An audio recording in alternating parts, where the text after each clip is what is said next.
ಓಂ ಶ್ರೀ ಗುರುಭ್ಯೋ ನಮಃ ಪರಮಗುರುಭ್ಯೋ ನಮಃ ಪರಮೇಷ್ಠಿ ಗುರುಭ್ಯೋ ನಮಃ. ಆದಿತ್ಯ ಚಂದ್ರೌ ಕುಜ ಸೌಮ್ಯ ಜೀವ ಶುಕ್ರಾರ್ಕ ಪುತ್ರಾವಿತ ರಾಹುಕೇತು ತತ್ತದ್ಗ್ರಹಾಣಾಂ ಫಲಮಾದಿಶಂತಿ ಬಲಾಬಲೇನೋಕ್ತ ಬಲಾಧಿಕಾನಾಂ. ವೀಕ್ಷಕರೆಲ್ಲರಿಗೂ ನಮಸ್ಕಾರ. ವಾರ ಭವಿಷ್ಯ ಕಾರ್ಯಕ್ರಮಕ್ಕೆ ಸ್ವಾಗತ.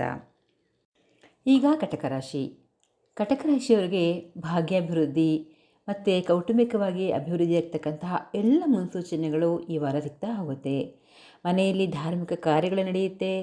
ದೇವಸ್ಥಾನಗಳಿಗೆ, ಪುಣ್ಯಕ್ಷೇತ್ರಗಳಿಗೆ ಭೇಟಿ ನೀಡ್ತೀರಿ. ಇನ್ನು ವ್ಯಾಪಾರೋದ್ಯಮಿಗಳ ಯೋಜನೆಗಳು ಶೀಘ್ರವಾಗಿ ಕೈಗೊಳ್ಳುತ್ತವೆ. ಉದ್ಯೋಗಿಗಳಿಗೆ ಬಡ್ತಿ, ವೇತನದ ಹೆಚ್ಚಳದ ಶುಭ ಸೂಚನೆ ಕೂಡ ಸಿಗುತ್ತೆ. ಆದರೆ ಆರೋಗ್ಯದ ಕಡೆಗೆ ಗಮನ ಅತ್ಯಗತ್ಯ. ಉಸಿರಾಟದ ತೊಂದರೆ ಅಥವಾ ಹೃದಯಕ್ಕೆ ಸಂಬಂಧಪಟ್ಟಂತಹ ಸಮಸ್ಯೆಗಳು, ಶೀತ, ತಲೆನೋವಿನ ಬಾಧೆಗಳು ನಿಮಗೆ ಕಾಡಲಿದೆ. ಜಾಗ್ರತೆಯಿಂದ ಇರಿ. ಇನ್ನು ಸಂಕಷ್ಟಗಳಿದ್ದಲ್ಲಿ ಪ್ರತಿಯೊಬ್ಬರು ಲಲಿತಾ ತ್ರಿಶತಿಯನ್ನು ಕೇಳಿ. ಶುಭವಾಗಲಿ.